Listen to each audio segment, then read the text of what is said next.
set, ready for racing.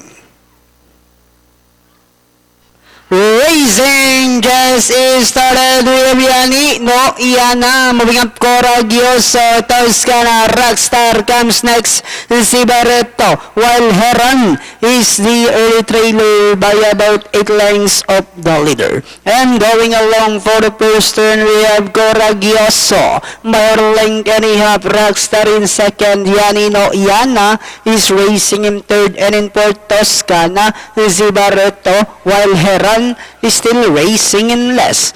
Half-mile distance they traveled, we have Coraggioso enjoying a 3 lengths lead, and in second Rockstar, Yani no Iana remains in third, and in fourth Toscana, Heron is done on the inside pip, while si Barreto now racing in less. And at the fourth turn we have Coraggioso enjoying a 3/4 length lead. Rockstar, Yani no Iana, Toscana comes next, and they are entering the home stretch. Coraggioso is still in control, enjoying a 2 lengths lead. Yani no Iana moving up down on the inside. Rockstar is on the outside.